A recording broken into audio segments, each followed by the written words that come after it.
All right, good afternoon. I don't normally do this, but I wanted to record this video to help someone because I had a major problem. I had a flat tire, and when I was trying to change my tire, I realized that the tire shop I went to, you got to be careful. These shops sometimes will use those torque guns and they'll over tighten your lugs.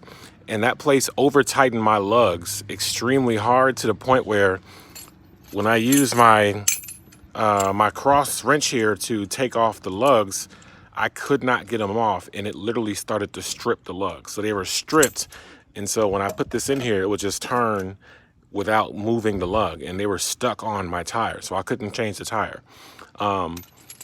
And there are a lot of products you can buy in the tool stores that are designed to help you with a stripped lug. There's a whole lot of different things. There's cross-threaded little fit things you can fit on here. There's all kind of little things you can get. And I spent like 40 plus bucks buying all this stuff. I got a little ratchet, all these things to try to address the problem. And then I figured out a solution that fixed it without having to do anything. And I took all that stuff back. So I want to show you what we did to fix this. I have a Toyota Highlander. My lug size is 21 millimeter. So you want to pay attention to whatever size your lugs are, okay? And I suggest you buy this. I think anybody should have this in their car. It makes it very easy to take off your lugs. The little one that your car comes with sucks, and it's not as easy to use. This one has 4 different sizes. Each end here is a different size, so it fits different cars. And you just here we go. You slide these things into place, and then that gives you some grip. So when you let's see here. There we go. So when you slide it onto your car, that gives you some leverage to get it off. It's so much easier. It folds up. This is a must-have in any car, in my opinion. So I already have this. So you can see right now it's on the size that fits my car. Well, we took the size smaller. So I have a 21 millimeter lug. So you use like a 19 millimeter or a 20 millimeter side, which is a little bit smaller. And you put it up to the lug like this, and then once you're holding it there, this end right here, you bang it with a mallet like this.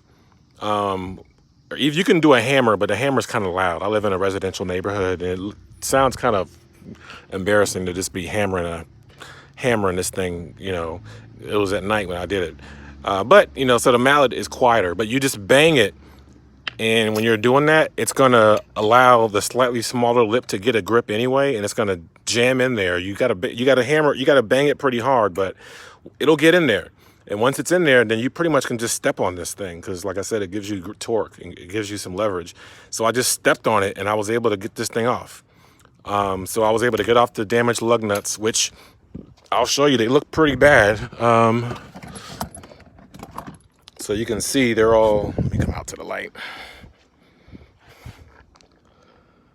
Hold on. I don't think it's focusing very well, but anyway, they're very scratched up and banged up.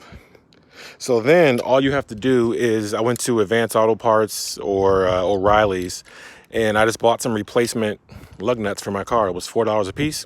So throw these away, and I got new lug nuts that are no longer stripped, and the whole thing only cost me $8 instead of a toe and all that other stuff I bought. So if you ever have a problem with a stripped lug nut, first off, be careful going to these tire shops. Don't let them over tighten your lugs because that will strip your lug nuts. But get you one of these little cross things and a mallet, and you should be able to resolve the issue. So hopefully that helps someone, because that's my first time having a problem like that before. I've never had that experience. So be safe.